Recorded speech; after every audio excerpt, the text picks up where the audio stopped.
नमस्कार जय जगन्नाथ आपण समस्त को आज नुआ सेशन को वेलकम।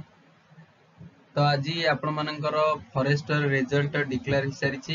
तो जो माने सिलेक्शन होती से तो प्रथम तो बहुत बहुत कंग्रेचुलेशन। तो केमिति कोन आपण माने चेक करिवे कोन अपडेट रही से रिगार्डिंग आज सेशन में आलोचना करिबा।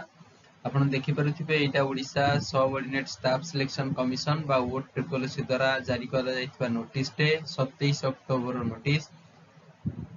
तो एथिरे जो माने फॉरेस्टर देइथिले आपण मानु क्लियर करि दउची ओनली फॉरेस्टर रिजल्ट आसीची। ओके फॉरेस्टर र केवल रिजल्ट आसीची, बाकी आपण मानकर forest guard livestock inspector बाकी रो आसी ना बुझा पड़ुची। तो बहुत जल्दी आसीबाकू जाईची। तो देखंतु को सर्कल ले को पिला माने सिलेक्शन होइछंती से मानकर रोल नंबर मेंशन रहिची। अनुगुल सर्कल रे एई पिला माने सिलेक्शन होइछंती आपण माने देखि पारुथिबे पाखा पाखी केते जण होइछन सिलेक्शन देखि पारुथिबे 30 जण अनुगुल रे। सेला बरहमपुर टेरिटोरियल सर्कल ले सब रोल नंबर माने कोन ना सिलेक्शन होइछंती।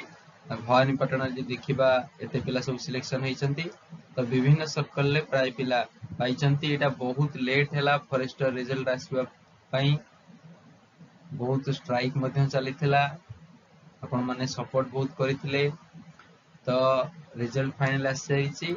जो माने चेक करिनियो जाय ऑफिशियल वेबसाइट विजिट करी पीडीएफ टा अवेलेबल अछि, चेक करिनियो आपण मानकर जो मानकर एग्जाम देइथिलो। ठीक अछि से बेले आमे जदी राउरकेला टेरिटोरियल सर्कल देखिबा एटी बहुत पिला मध्ये सिलेक्शन होइछंती। एई सब पिला माने कोरापुट रे मध्ये एई पिला माने सब सिलेक्शन होइछंती। बारीपदा टेरिटोरियल सर्कल रे मध्ये एई पिला माने सब सिलेक्शन होइछंती बुझा पड़छि।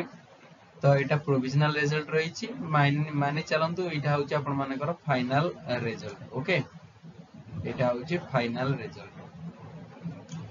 तो जो माने पाई सारी जॉब तो से को बहुत बहुत कंग्रेचुलेशन। जो मानकर हेनी किमा कौन कारण पाई गोटे 2 मार्क रु कटि गले मेरिट लिस्ट आसी परले नाही, मन दुख कर नाही। नेक्स्ट एग्जाम पाई निजु प्रस्तुत कर, टार्गेट कर जे प्रथम पेज रे जेमिति आपण मानकर ना आसीबो बुझा पड़ुची। तेबे बहुत बहुत धन्यवाद वीडियो देखिथिबारु। जदि नुआ छ शेयर कर दियो सेही पिला माननको जो पिला माने फॉरेस्टर रिजल्ट पाई वेट करिथिले, फॉरेस्टर एग्जाम मध्यम देइथिले। ठीक अछि जय जगन्नाथ।